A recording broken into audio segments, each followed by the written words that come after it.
29 फल फूल का अंग। कर्मों के फल और साधना से मिलने वाले परिणामों का विवेचन। जब कोई मनुष्य शक्ति पंथ, वाम मार्ग, भैरवी चक्र, कुंडा पंथ में आता है, तब वो जाति पात का सारा भेदभाव भिन्न खो देता है। वहां ऊंच नीच का भेद भूलकर सभी नर नारी एक साथ बैठकर खान पान की क्रियाएं करते हैं। वे पाबू, हड़बू, रामदेव आदि पांचों पीरों की पूजा करते हैं और अलख निराकार शब्द का सिमरन करते हैं। इस साधना का फल और फूल परिणाम ये होता है कि अगले जन्म में जब उन्हें पुनः मनुष्य देह मिलती है, तब वे पुरुष मनुष्यों में वीर, सिद्ध या चमत्कारी पुरुष कहलाते हैं और स्त्रियां योगिनी कहलाती हैं। परंतु आदि सतगुरु सुखराम जी महाराज कहते हैं कि बिना तत्व ज्ञान और सच्चे वैराग्य के कोई भी जीव मोक्ष परम पद प्राप्त नहीं कर सकता। मोक्ष पाने के लिए केवल तीव्र और मंद वैराग्य ही पर्याप्त नहीं है, क्योंकि ये वैराग्य केवल हद, भ्रिकुटी, त्रिकुटी और बेहद पारब्रह्म की सीमाओं तक ही सीमित रहता है। अक्षयातीत परम पद की प्राप्ति इसके बिना संभव नहीं है। जब कोई मनुष्य इस शक्ति पंथ, कुंडा पंथ में आता है, तब वो शास्त्रों और संतों द्वारा बताए गए सच्चे ज्ञान, ध्यान और शुभ कर्मों की मर्यादा को नहीं मानता। ऐसे पंथ में रहने वाले नर नारी मर्यादाओं को ताक पर रखकर नित्य कुकर्मों और वासना की ओर खिंचते चले जाते हैं और साथ में अमर्यादित खेल, पर स्त्री व पर पुरुष गमन करते हैं। इस घोर तामसी आचरण का फल यह होता है कि जब उन नर नारियों को अगला मनुष्य जन्म मिलता है, तब वे अत्यंत हीन दशा को प्राप्त होते हैं। पुरुष जन्म पाकर वे नीच कर्म करने वाले सासी या साटिया समाज के समान भटके हुए बनते हैं और स्त्रियां अपने अगले जन्म में वेश्या कहलाती हैं। परंतु आदि सद्गुरु सुखराम जी महाराज सचेत करते हुए कहते हैं कि इस शक्ति पंथ के कुकर्मों और साधना से किसी को भी मोक्ष परम पद प्राप्त नहीं हो सकता। मोक्ष की प्राप्ति के लिए केवल और केवल सत्य ज्ञान और शुद्ध वैराग्य को ही साधना पड़ता है। इस आत्मज्ञान और सच्चे वैराग्य को छोड़कर केवल तीव्र और मंद वैराग्य, जो केवल बाहरी त्याग या हठ पर आधारित हो, साधने से भी जीव मुक्त नहीं हो सकता, क्योंकि ऐसा वैराग्य केवल हद, भ्रिकुटी, त्रिकुटी और बेहद पारब्रह्म की सीमाओं तक ही जीव को ले जा सकता है। अक्षयातीत आदि घर की प्राप्ति इससे संभव नहीं है। जब कोई साधक शिवमार्ग, योग मार्ग, शैव मत में आता है, तब वो पूर्ण सत्य और दृढ़ विश्वास के साथ साधना के पथ पर आगे बढ़ता है और इस मार्ग की मर्यादा से बाहर कभी पैर नहीं रखता। वो अपनी पांचों इंद्रियों को जीत लेता है, इंद्रिय निग्रह करता है और अपने प्राणों व सुरत को उलटकर ब्रह्मांड, आंतरिक आकाश, सहस्रार चक्र में ले जाकर दिव्य क्रीड़ा करता है। इस कठिन योग साधना का फल ये मिलता है कि जब उसका शरीर छूटता है, तब वो शक्ति लोक को भी लांघकर सीधे ज्योति स्वरूप ब्रह्मांड, शिव पद में पहुंच जाता है और वहां की परम ज्योति में ज्योति बनकर समा जाता है। परंतु आदि सद्गुरु सुखराम जी महाराज यहां भेद स्पष्ट करते हुए कहते हैं कि इस शिव मार्ग की योग साधना या ज्योति में समाने से भी जीव को सदा के लिए मोक्ष, जन्म मरण से पूर्ण मुक्ति प्राप्त नहीं हो सकता।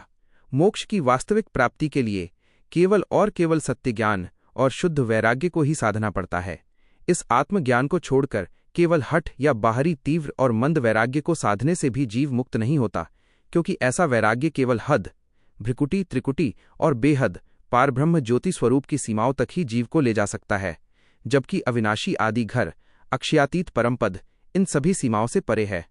जो स्त्री और पुरुष अपने जीवन में यह दृढ़ निश्चय, प्रणव्रत धारण कर लेते हैं कि वे प्रतिदिन प्रातःकाल उठकर बिना एक भी दिन चूके, नियम तोड़े, स्नान व शारीरिक शुद्धि करेंगे और दोनों मिलकर इस नियम का पूरी निष्ठा से पालन करते हैं, इस बाहरी पवित्रता और नियमबद्ध आचरण का फल यह होता है कि वे अपने अगले जन्मों में जहां भी जाते हैं, उन्हें अत्यंत रूपवान और सुंदर देह प्राप्त होती है। वे 84 लाख योनियों के भीतर जिस भी योनि में जन्म लेते हैं, वहां वे सुंदर रूप और काया पाते हैं।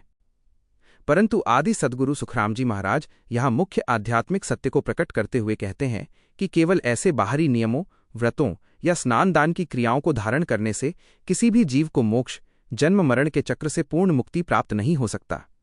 मोक्ष की वास्तविक प्राप्ति के लिए केवल और केवल तत्व ज्ञान और शुद्ध वैराग्य को ही साधना पड़ता है। इस आत्मज्ञान को छोड़कर केवल बाहरी या हठ पर आधारित तीव्र और मंद वैराग्य को साधने से भी जीव मुक्त नहीं होता,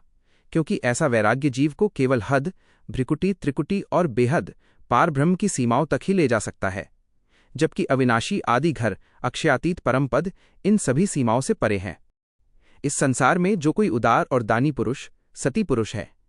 यहां सती पुरुष से तात्पर्य किसी चिता पर जलने वाले से नहीं, बल्कि उस परम त्यागी पुरुष से है जो अपने द्वार पर आए याचक को कभी खाली हाथ नहीं लौटाता। वह नित्य उठकर केवल परोपकार और दान पुण्य का ही विचार करता है। यदि कोई उससे कोई भी वस्तु मांगे तो वो कभी ना नन्नो नहीं कहता। यहाँ तक कि यदि कोई उसके शरीर का अंग भी मांग ले तो वो सहर्ष उसे देने के लिए तत्पर रहता है। इस महान परोपकार, त्याग और दान पुण्य का फल ये होता है कि वो जीवात्मा जब भी अगला जन्म धारण करती है तो 84 लाख योनियों में से जिस भी योनि में जाती है वहां उसे अटूट माया के सुख, वैभव और विलास भोगने को मिलते हैं। उसे कभी किसी भौतिक वस्तु की कमी नहीं रहती। परंतु आदि सद्गुरु सुखरामजी महाराज यहाँ परम सत्य को उद्घाटित करते हुए कहते हैं कि इतना बड़ा दानी या सती पुरुष बनने मात्र से भी किसी जीव को मोक्ष, जन्म मरण से सदा के लिए मुक्ति प्राप्त नहीं हो सकता। मोक्ष की वास्तविक प्राप्ति के लिए केवल और केवल तत्व ज्ञान और शुद्ध वैराग्य को ही साधना पड़ता है।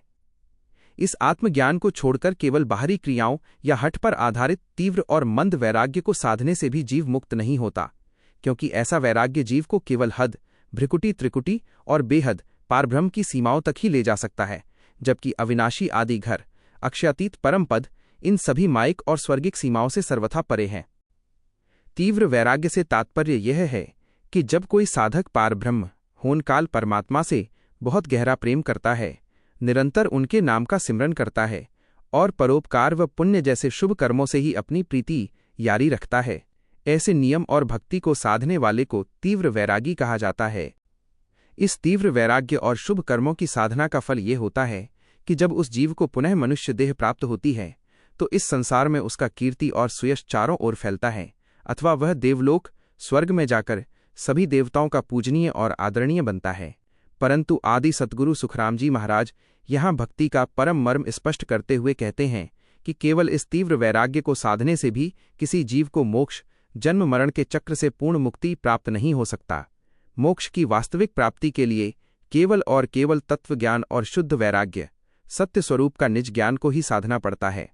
इस आत्मज्ञान को छोड़कर केवल बाहरी नियमों या देवलोकों की प्राप्ति कराने वाले तीव्र और मंद वैराग्य को साधने से भी जीव परम मोक्ष में नहीं पहुंच सकता, क्योंकि ऐसा वैराग्य जीव को केवल हद, भ्रिकुटी, त्रिकुटी और बेहद पार ब्रह्म की सीमाओं तक ही ले जा सकता है, जबकि अक्षयातीत आदि घर, सत्यलोक परम पद इन सभी सीमाओं से सर्वथा परे है। मद वैराग्य से तात्पर्य उस साधना से है जिसमें साधक अपनी पांचों इंद्रियों को बाहरी विषयों से समेटकर, घेर कर अपने भीतर एक ब्रह्म, पार ब्रह्म के ध्यान में लगा देता है और संसार के तथा त्रिगुणी माया, ब्रह्मा विष्णु महेश के बनाए अन्य सभी कर्मकांडों व बाह्य धर्मों को त्याग छिटका देता है। इस मद वैराग्य की साधना का फल यह होता है कि जब साधक का शरीर छूटता है तो वो माया के तीनों लोकों के बंधनों को लांघकर पार ब्रह्म, बेहद के देश में जाकर लीन हो जाता है। परंतु इस पद की सीमा ये है कि वहां जीव सदा के लिए मुक्त नहीं होता। जब उसकी साधना का पुण्य प्रताप क्षीण होता है तो वह पुनः उलटकर संसार में आता है और गर्भवास, जन्म मरण के चक्र में पड़ जाता है।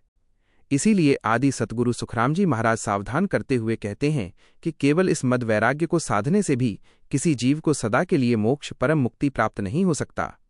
मोक्ष की वास्तविक प्राप्ति के लिए केवल और केवल तत्वज्ञान और शुद्ध वैराग्य, सत्य स्वरूप की भक्ति को ही साधना पड़ता है। इस निज ज्ञान को छोड़कर केवल तीव्र और मंद वैराग्य को साधने से जीव परम पद में नहीं पहुंच सकता, क्योंकि ये वैराग्य जीव को केवल हद, भ्रिकुटी, त्रिकुटी और बेहद पार ब्रह्म की सीमाओं तक ही ले जा सकते हैं, जबकि अविनाशी आदि घर, अक्षयातीत पद इन सभी सीमाओं से सर्वथा परे है। ज्ञान वैराग्य अर्थात परम तत्वज्ञान और अखंड वैराग्य से तात्पर्य यह है कि साधक के भीतर साक्षात सत्स्वरूप, परम पद, अविनाशी निज नाम सत शब्द प्रकट हो जाता है। ये परम पद पिंड और ब्रह्मांड की समस्त माइक सीमाओं से सर्वथा अलग और निराला परे है। त्रिगुणी माया की साधनाओं में जहां जीभ से सुमिरन करना पड़ता है और पार ब्रह्म, बेहद के पद में श्वास 16 अजपा का आधार लेना पड़ता है, वहीं इस सच्चे ज्ञान वैराग्य के प्रकट होने पर जीव इन दोनों आधारों से मुक्त हो जाता है। यह पद श्वास, सांसा और जीभ के किसी भी सहारे के बिना पिंड और ब्रह्मांड से परे अखंड रूप से घटित होता है। इस दिव्य सत शब्द की महिमा को सुनते ही जीवात्मा हंस प्रेमानंद में अलमस्त हो जाती है और उसके भीतर का यह भ्रम कि मैं जीव ब्रह्म हूं अर्थात माइक अस्तित्व का आपा पूरी तरह से छिटक नष्ट जाता है। इस अवस्था में पहुंचने पर साधक के निकट शुभ कर्मों से मिलने वाले स्वर्ग आदि के सुख और अशुभ कर्मों से मिलने वाले काल के दुखों की वासना, इच्छा भूलकर भी पास नहीं आती। वह पाप पुण्य और दोनों प्रवृत्तियों से सर्वथा अतीत हो जाता है। आदि सद्गुरु सुखराम जी महाराज कहते हैं कि हे साधक, ज्ञान वैराग्य के यही वास्तविक लक्षण हैं। ऐसा पूर्ण ज्ञान वैराग्य धारण करके वह हंस हद, 3 लोक और 14 भुवन तथा बेहद पार ब्रह्म के देश की सभी सीमाओं को जीतकर उनके पार स्थित अविनाशी परम पद अमर लोक को प्राप्त कर लेता है। इस संसार में सच्चा दयावान, दयावंत वही है जिसके भीतर किसी भी प्राणी के प्रति कोई द्वेष या निष्ठुरता नहीं होती। वो चींटी से लेकर हाथी, कीड़ी कुंजर तक संसार के सभी छोटे बड़े जीवों पर एक समान करुणा और दया रखता है। वो किसी भी जीव को तनिक भी दुख दर्द नहीं देना चाहता और यथासंभव सबके कष्ट दूर करता है। इस निश्चल दया और करुणा का फल ये होता है कि वह जीव जब अगला मनुष्य जन्म पाता है तो इस संसार में समस्त भौतिक सुखों से संपन्न और परम सुखी होता है। उसकी दयालुता के कारण संसार के लोग और देवलोक के देवता भी उसकी प्रशंसा सरावे करते हैं और उसका आदर सत्कार करते हैं। परंतु आदि सद्गुरु सुखराम जी महाराज यहाँ पुनः मूल आध्यात्मिक सत्य को स्पष्ट करते हुए कहते हैं कि केवल ऐसा दयावान बनने मात्र से भी किसी जीव को मोक्ष, जन्म मरण के चक्र से सदा के लिए मुक्ति प्राप्त नहीं हो सकता। मोक्ष की वास्तविक प्राप्ति के लिए केवल और केवल तत्व ज्ञान और शुद्ध वैराग्य, सत्य स्वरूप की भक्ति को ही साधना पड़ता है। इस निज ज्ञान को छोड़कर केवल बाहरी या हठ पर आधारित तीव्र और मंद वैराग्य को साधने से भी जीव मोक्ष में नहीं पहुंच सकता, क्योंकि ये वैराग्य जीव को केवल हद, भ्रिकुटी, त्रिकुटी और बेहद पार ब्रह्म की सीमाओं तक ही ले जा सकते हैं, जबकि अविनाशी आदि घर इन सभी सीमाओं से सर्वथा परे हैं। जब कोई मनुष्य अपने हृदय में ब्रह्मा, विष्णु, महेश तथा उनके समान संसार के समस्त देवी देवताओं और घट घट वासी कर्ता राम, होनकाल पार ब्रह्म के प्रति एक समान श्रद्धा, भक्ति और भारी चाह, प्रेम रखता है, इस सर्वदेव भक्ति और संभाव का फल ये होता है कि वह जीव जब पुनः मनुष्य देह धारण करके इस संसार में आता है तो जीवन के किसी भी क्षेत्र में, चाहे वह सांसारिक कार्य हो या मायिक उन्नति, उसकी कभी हार नहीं होती। वो सदैव विजयी और सफल रहता है। परंतु आदि सद्गुरु सुखराम जी महाराज यहाँ पुनः परम सत्य का बोध कराते हुए कहते हैं कि केवल सभी देवी देवताओं के प्रति भाव रखने या बाहरी राम नाम की चाहत मात्र से भी किसी जीव को मोक्ष, जन्म मरण से सदा के लिए मुक्ति प्राप्त नहीं हो सकता। मोक्ष की वास्तविक प्राप्ति के लिए केवल और केवल तत्व ज्ञान और शुद्ध वैराग्य, सत्य स्वरूप का निज ज्ञान को ही साधना पड़ता है। इस आत्मज्ञान को छोड़कर केवल बाहरी नियमों या देवलोकों की प्राप्ति कराने वाले तीव्र और मंद वैराग्य को साधने से भी जीव परम मोक्ष में नहीं पहुंच सकता, क्योंकि ऐसा वैराग्य जीव को केवल हद, भ्रिकुटी, त्रिकुटी और बेहद पार ब्रह्म की सीमाओं तक ही ले जा सकता है, जबकि अक्षयातीत आदि घर, सत्यलोक इन सभी सीमाओं से सर्वथा परे है। जब कोई मनुष्य अपने शरीर देह को तरह तरह के कष्ट देकर कठोर व्रत, नियम और उपवास करता है, वर्ष की सभी 24 एकादशियों का पूर्ण निष्ठा से पालन करता है और विधि विधान सहित उनका उद्यापन उजव भी करता है, इस शारीरिक तपस्या और धार्मिक नियमों का फल यह होता है कि वो जीव जब अगला मनुष्य जन्म पाता है तो उसे अत्यंत निरोगी, स्वस्थ और सुंदर काया मिलती है। उसे सांसारिक जीवन में अपनी इच्छानुसार मनवांछित फलों की प्राप्ति होती है। परंतु आदि सद्गुरु सुखराम जी महाराज यहाँ पुनः मूल आध्यात्मिक सत्य को स्पष्ट करते हुए कहते हैं कि केवल ऐसे काया कष्ट, व्रत, उपवास या एकादशी के नियमों को करने मात्र से किसी भी जीव को मोक्ष, जन्म मरण के चक्र से सदा के लिए मुक्ति प्राप्त नहीं हो सकता। मोक्ष की वास्तविक प्राप्ति के लिए केवल और केवल तत्वज्ञान और शुद्ध वैराग्य, सत्य स्वरूप का निज ज्ञान को ही साधना पड़ता है। इस आत्मज्ञान को छोड़कर केवल बाहरी या हठ पर आधारित तीव्र और मंद वैराग्य को साधने से भी जीव मोक्ष में नहीं पहुंच सकता, क्योंकि ये वैराग्य जीव को केवल हद, भ्रिकुटी, त्रिकुटी और बेहद पार ब्रह्म की सीमाओं तक ही ले जा सकते हैं, जबकि अविनाशी आदि घर, अक्षयातीत परमपद इन सभी सीमाओं से सर्वथा परे हैं। जब कोई मनुष्य 24 अक्षरों वाली दिव्य गायत्री मंत्र की पूर्ण शुद्धता के साथ साधना करता है और दृढ़ नियम नेम धारण करके प्रतिदिन 3 काल, त्रिकाल संध्या, सुबह, दोपहर और शाम उपासना में लीन रहता है, इस कठोर मंत्र साधना और नियमबद्धता का फल ये होता है कि वह जीव जब अगला मनुष्य जन्म पाता है तो उसे वाणी की महान सिद्धि प्राप्त होती है। वो अपने मुख से जो कुछ भी कहता है वो सत्य सिद्ध हो जाता है। उसका बोला गया एक भी वचन, बेण कभी निष्फल या खाली नहीं जाता। परंतु आदि सद्गुरु सुखराम जी महाराज यहाँ पुनः मूल आध्यात्मिक सत्य की ओर ध्यान आकर्षित करते हुए कहते हैं कि केवल इस गायत्री साधना या मंत्र बल से किसी भी जीव को मोक्ष, जन्म मरण के बंधन से सदा के लिए मुक्ति प्राप्त नहीं हो सकता। मोक्ष की वास्तविक प्राप्ति के लिए केवल और केवल तत्वज्ञान और शुद्ध वैराग्य, सत्य स्वरूप का निज ज्ञान को ही साधना पड़ता है। इस आत्मज्ञान को छोड़कर केवल बाहरी नियमों या सिद्धियों को देने वाले तीव्र और मंद वैराग्य को साधने से भी जीव परम मोक्ष में नहीं पहुंच सकता, क्योंकि ये वैराग्य जीव को केवल हद, भ्रिकुटी, त्रिकुटी और बेहद पार ब्रह्म की सीमाओं तक ही ले जा सकते हैं, जबकि अविनाशी आदि घर, अक्षयातीत परम पद इन सभी माइक और सिद्धियों की सीमाओं से सर्वथा परे है। जब कोई मनुष्य अन्य सभी देवी देवताओं और मायावी पंथों के धर्मों व कर्मकांडों को त्याग कर केवल एक राम नाम शब्द पर ही पूर्ण रूप से निश्चल और न्योछावर नेछो हो जाता है और पूरी शक्ति व लगन के साथ उस नाम की जोर शोर से आराधना करता है, इस अनन्य राम नाम की साधना का फल ये होता है कि वो जीव जब अगला मनुष्य जन्म पाता है तो उसके शरीर के रोम रोम से स्वतः ही ररंकार राम नाम की अजपा ध्वनि गूंजने लगती है। वो नाद ध्वनि उलटकर सीधे ब्रह्मांड त्रिकुटी दशम द्वार तक पहुंच जाती है और साधक आंतरिक ब्रह्मांडीय सुखों को प्राप्त करता है। परंतु आदि सद्गुरु सुखराम जी महाराज यहाँ भक्ति का सबसे गहरा भेद खोलते हुए कहते हैं कि केवल इस प्रकार से राम नाम शब्द की जोर शोर से या हठपूर्वक आराधना करने से भी जीव को सदा के लिए मोक्ष परम मुक्ति प्राप्त नहीं होता। मोक्ष की वास्तविक प्राप्ति के लिए केवल और केवल तत्व ज्ञान और शुद्ध वैराग्य सत्य स्वरूप के निज नाम का प्रकटीकरण को ही साधना पड़ता है। इस निज ज्ञान को छोड़कर केवल वाणी या श्वास के स्तर पर आधारित तीव्र और मंद वैराग्य को साधने से भी जीव परम मोक्ष में नहीं पहुंच सकता,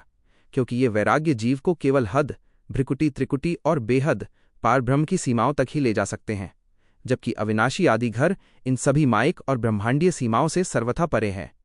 जब कोई मनुष्य अपने जीवन में जत, यति, धर्म, ब्रह्मचर्य, सत्य आचरण, सदाचार और तप, कठिन तपस्या इन तीनों नियमों को पूर्णतः सत्य और शुद्ध भाव से असल रूप में धारण करता है और इस साधना के लिए अपना तन, मन, धन सब कुछ अर्पण कर देता है तथा काया पर पड़ने वाले समस्त कष्टों को सहर्ष स्वीकार करता है, देह पर रुचे सोई, इस कठोर जत, सत और तप की साधना का फल ये होता है कि वह जीव जब अगला जन्म पाता है तो या तो वह उच्च स्वर्ग लोकों के दिव्य सुखों को प्राप्त करता है, अथवा यदि इस मृत्युलोक में जन्म लेता है तो एक महान प्रतापी राजा भूप कहलाता है और राजसी ऐश्वर्य भोगता है। परंतु आदि सद्गुरु सुखराम जी महाराज यहाँ पुनः मूल आध्यात्मिक सत्य को दृढ़ता से स्पष्ट करते हुए कहते हैं कि केवल इस प्रकार के जत, सत और तप को साधने मात्र से भी किसी जीव को मोक्ष, जन्म मरण के चक्र से सदा के लिए मुक्ति प्राप्त नहीं हो सकता। मोक्ष की वास्तविक प्राप्ति के लिए केवल और केवल तत्व ज्ञान और शुद्ध वैराग्य सत्य स्वरूप की भक्ति को ही साधना पड़ता है।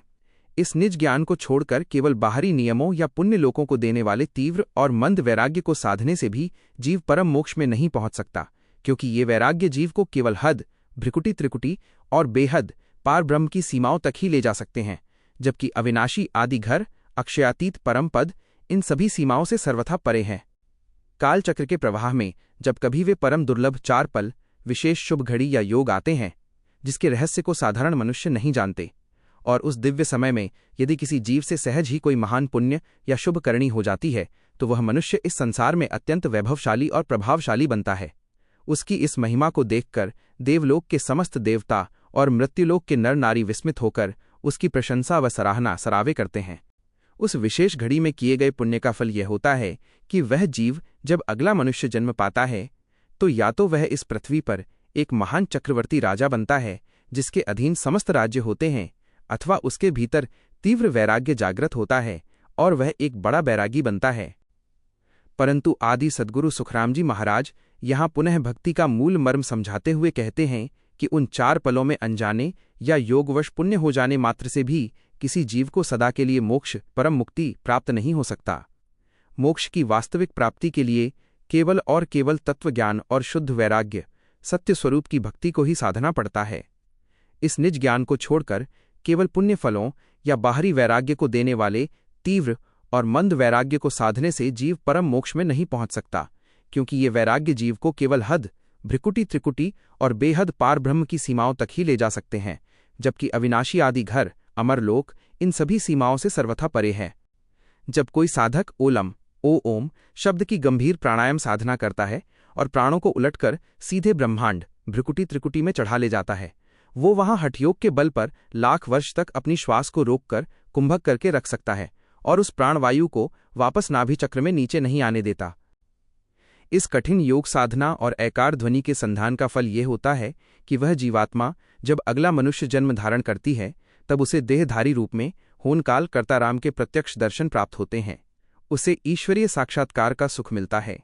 परंतु आदि सद्गुरु सुखराम जी महाराज यहाँ पुनः योग साधना की सीमा को स्पष्ट करते हुए कहते हैं कि केवल इस ओलम शब्द की साधना करने या प्राणों को रोकने मात्र से भी किसी जीव को सदा के लिए मोक्ष, जन्म मरण से पूर्ण मुक्ति प्राप्त नहीं हो सकता।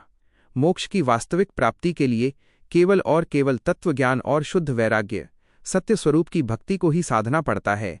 इस निज ज्ञान को छोड़कर केवल श्वास के हठ या नाद पर आधारित तीव्र और मंद वैराग्य को साधने से जीव परम मोक्ष में नहीं पहुंच सकता, क्योंकि ये वैराग्य जीव को केवल हद, भ्रिकुटी, त्रिकुटी और बेहद पार ब्रह्म की सीमाओं तक ही ले जा सकते हैं, जबकि अविनाशी आदि घर, अक्षयातीत परम पद इन सभी यौगिक और ब्रह्मांडीय सीमाओं से सर्वथा परे हैं।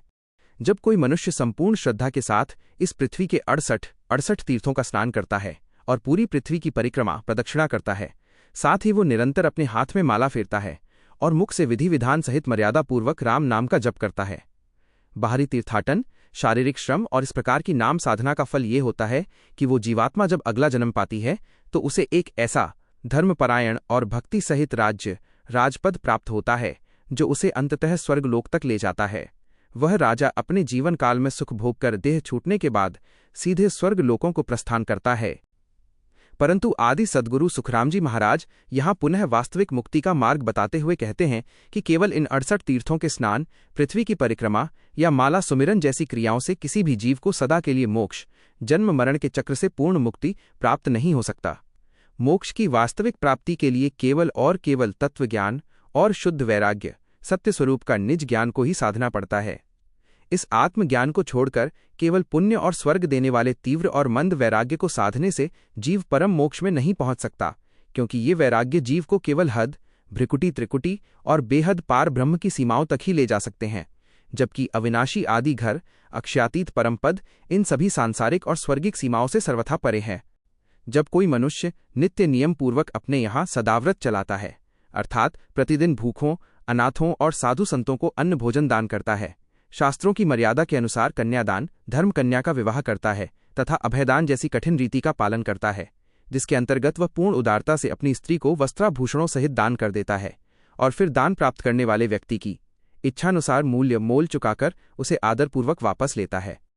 इस प्रकार के महान दान, पुण्य, त्याग और सामाजिक धार्मिक नियमों का फल ये होता है कि वह जीव जब अगला जन्म पाता है तो या तो वह सीधे स्वर्गलोक के दिव्य सुखों को प्राप्त करता है, अथवा इस मृत्युलोक में क्रोड़ी ध्वज, करोड़ों की संपत्ति का स्वामी, अत्यंत वैभवशाली सेठ या राजा के समान धनवान कहलाता है और उसे पृथ्वी पर ही स्वर्ग के समान सुख सुविधाएं मिलती हैं। परंतु आदि सद्गुरु सुखराम जी महाराज यहाँ पुनः परम तत्व को समझाते हुए कहते हैं कि केवल इस प्रकार के सदाव्रत रखने, कन्यादान करने या अभयदान जैसे बड़े बड़े त्याग करने मात्र से भी किसी जीव को सदा के लिए मोक्ष, जन्म मरण के चक्र से पूर्ण मुक्ति प्राप्त नहीं हो सकता। मोक्ष की वास्तविक प्राप्ति के लिए केवल और केवल तत्वज्ञान और शुद्ध वैराग्य, सत्य स्वरूप का निज ज्ञान को ही साधना पड़ता है। इस आत्मज्ञान को छोड़कर केवल पुण्य और सांसारिक, स्वर्गिक वैभव देने वाले तीव्र और मंद वैराग्य को साधने से जीव परम मोक्ष में नहीं पहुंच सकता, क्योंकि ये वैराग्य जीव को केवल हद, भ्रिकुटी, त्रिकुटी और बेहद पार ब्रह्म की सीमाओं तक ही ले जा सकते हैं, जबकि अविनाशी आदि घर, अक्षयातीत परम पद इन सभी मायिक और धन वैभव की सीमाओं से सर्वथा परे हैं। इस संपूर्ण संसार में जो साधक माया के अंतर्गत एक उज्ज्वल भक्त के उन सभी श्रेष्ठ लक्षणों और उत्तम स्वभाव अंग को धारण करता है जो ब्रह्मा, विष्णु और महेश द्वारा प्रतिपादित किए गए हैं, जिसके भीतर सृष्टिकर्ता के प्रति अगाध प्रेम, निश्चल भाव और अटूट विश्वास प्रतीत होता है, और जो भगवान के दर्शनों के लिए सदा विरह की अग्नि में व्याकुल रहता है। इस भावपूर्ण भक्ति, अनन्य प्रेम और विरह व्याकुलता का फल ये होता है कि वह जीव जब अगला मनुष्य जन्म पाता है तब इस संसार में जीवन जीते समय जब कभी भी उस पर कोई विपत्ति या संकट आता है तो उसकी पुकार सुनकर स्वयं कर्ता भगवान प्रकट होकर उसका बिगड़ा हुआ काम काज बना जाते हैं। उसकी हर सांसारिक और दैवीय आवश्यकता को ईश्वर स्वयं पूर्ण करते हैं। परंतु आदि सद्गुरु सुखराम जी महाराज यहाँ पुनः भक्ति मार्ग के उस परम गुप्त भेद को उजागर करते हुए कहते हैं कि केवल इस प्रकार से माया के अंतर्गत एक उत्तम भक्त बनने, ईश्वर के विरह में व्याकुल होने या भगवान से सांसारिक कार्य सिद्ध करवा लेने मात्र से भी किसी जीव को सदा के लिए मोक्ष, जन्म मरण के बंधन से पूर्ण मुक्ति प्राप्त नहीं हो सकता। मोक्ष की वास्तविक प्राप्ति के लिए केवल और केवल तत्वज्ञान और शुद्ध वैराग्य, सत्य स्वरूप का निज ज्ञान को ही साधना पड़ता है। इस आत्मज्ञान को छोड़कर केवल अन्य लोकों या सिद्धियों को देने वाले तीव्र और मंद वैराग्य को साधने से जीव परम मोक्ष, अमर लोक में नहीं पहुंच सकता, क्योंकि ये वैराग्य जीव को केवल हद, भ्रिकुटी, त्रिकुटी और बेहद पारब्रह्म की सीमाओं तक ही ले जा सकते हैं, जबकि अविनाशी आदि घर, अक्षयातीत परम पद इन सभी सीमाओं से सर्वथा परे है। जब कोई मनुष्य अन्न का पूर्ण त्याग करके, अनाज पुरुष कहूँ त्याग, केवल दूध पीकर जीवन व्यतीत करता है, अथवा कंदमूल, जंगल के फल फूल और जड़ी बूटियों का ही समय समय पर खिण खिण आहार करता है और इस प्रकार अपनी काया को सात्विक रखता है, इस प्रकार के कठोर खान पान के नियम, अन्न त्याग और प्राकृतिक रहन सहन का फल ये होता है कि वह जीवात्मा जब अगला मनुष्य जन्म पाती है तो उसे जड़ी बूटियों और प्रकृति का असाधारण ज्ञान प्राप्त होता है। वो समाज में झाड़ फूंक, तंत्र मंत्र और दिव्य औषधियों के माध्यम से लोगों के बड़े बड़े असाध्य रोगों को दूर करने वाला एक महान और प्रसिद्ध वैद्य डॉक्टर कहलाता है।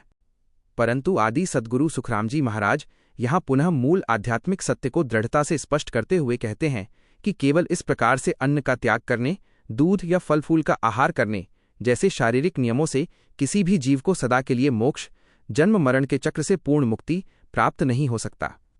मोक्ष की वास्तविक प्राप्ति के लिए केवल तत्व ज्ञान और शुद्ध वैराग्य, सत्य स्वरूप का निज ज्ञान को ही साधना पड़ता है। इस आत्मज्ञान को छोड़कर केवल बाहरी नियमों या चिकित्सा जैसी सांसारिक सिद्धियों को देने वाले तीव्र और मंद वैराग्य को साधने से जीव परम मोक्ष में नहीं पहुंच सकता, क्योंकि ये वैराग्य जीव को केवल हद, भ्रिकुटी, त्रिकुटी और बेहद पारब्रह्म की सीमाओं तक ही ले जा सकते हैं, जबकि अविनाशी आदि घर, अक्षयातीत परम पद इन सभी मायिक और शारीरिक सीमाओं से सर्वथा परे हैं।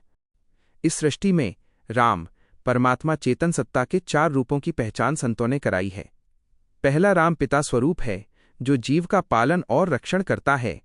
दूसरा राम माता स्वरूप है, जो जीव को गर्भ में जीवन और वात्सल्य देता है। तीसरा राम पत्नी घरणी स्वरूप है, जो जीव के साथ संसार के व्यवहार और संग का निर्वाह करता है।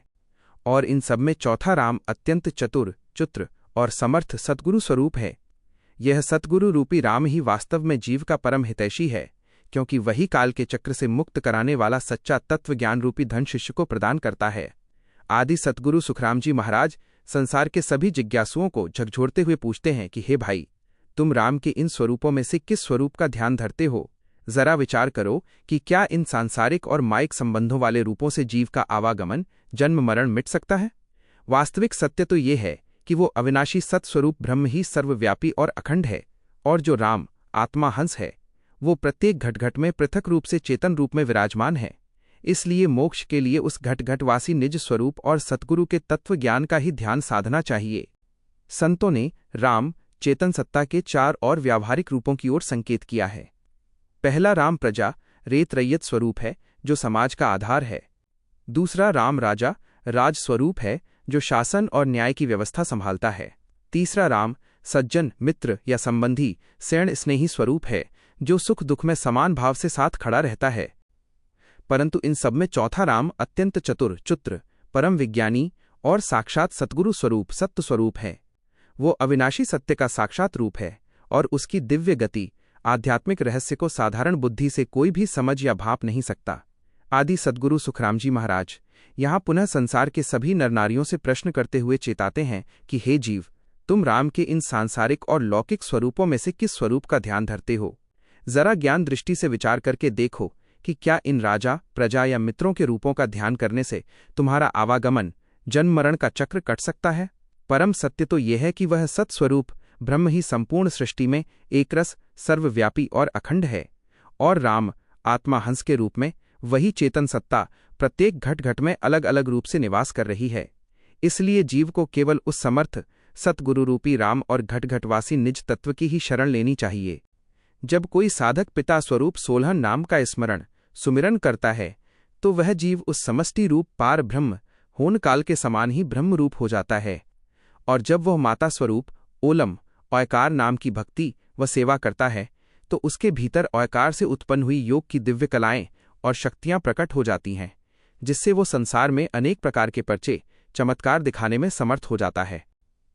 इसी प्रकार जब जीव पत्नी स्वरूप राम नाम अक्षरात्मक शब्द का प्रेम पूर्वक स्मरण करता है तो भाई सुनो, उसके अंग अंग और रोम रोम से ररंकार की नाद ध्वनि गूंजने लगती है और उसे माइक जगत में उच्च पद व प्रतिष्ठा के पर्चे प्राप्त होते हैं। परंतु आदि सद्गुरु सुखरामजी महाराज परम रहस्य स्पष्ट करते हुए कहते हैं कि इन सबसे परे जब कोई भाग्यशाली जीव चौथे समर्थ राम अर्थात सच्चे सद्गुरु की शरण लेकर उनकी निष्काम भक्ति तत्वज्ञान को सेवा में लाता है, तो उस हंस को साक्षात परम मोक्ष अविनाशी अमर लोक की प्राप्ति हो जाती है। इसके बाद उसका इस संसार में फिर कभी आवागमन, जन्म मरण नहीं होता और वह सदा सदा के लिए उस अद्वैत सत्स्वरूप के परम आनंदमय सुख में लीन हो जाता है।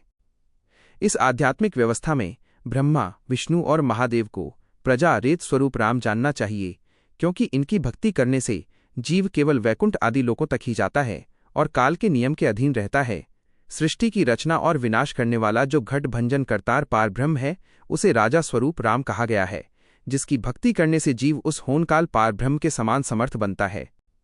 इसी प्रकार जो साधक इस ज्ञान में स्थित है कि मैं स्वयं ब्रह्म हूँ और जगत के सभी जीव भी ब्रह्म हैं, जीव ब्रह्म की एकता, वह समान भाव समहोई की भक्ति द्वारा पार ब्रह्म के जीव ब्रह्म पद को प्राप्त करता है। परंतु इन सब में जो चौथे साक्षात सद्गुरु हैं, वे ही सच्चे सत्स्वरूप राम हैं। आदि सद्गुरु सुखराम जी महाराज पूर्ण निष्पक्षता के साथ निशंक और निर्भय होकर कहते हैं कि जो जीव इन सत्स्वरूप सद्गुरु की शरण लेता है, वह काल और माया की सीमाओं से सर्वथा मुक्त होकर उस अविनाशी महासुख परम मोक्ष के पद को प्राप्त कर लेता है, जहां उसे फिर कभी गर्भवास में पड़ने की कोई शंका नहीं रहती और न ही काल का कोई भय सताता है। महाराज पुनः संसार से प्रश्न करते हैं कि हे भाई, तुम राम के इन स्वरूपों में से किस रूप का ध्यान धरते हो? जरा विचार करो। सत्य तो ये है कि वह अविनाशी सत्स्वरूप ब्रह्म ही संपूर्ण सृष्टि में एकरस, सर्वव्यापी और अखंड रूप से व्याप्त है, और राम आत्मा हंस के रूप में वही चेतन सत्ता प्रत्येक घट घट में विराजमान है। इसलिए यदि जीव उस पूर्ण सत्स्वरूप ब्रह्म की अनन्य भक्ति सतगुरु के माध्यम से करेगा, तो वह काल के चक्र से सदा के लिए मुक्त होकर परम पद के महासुख में लीन हो जाएगा।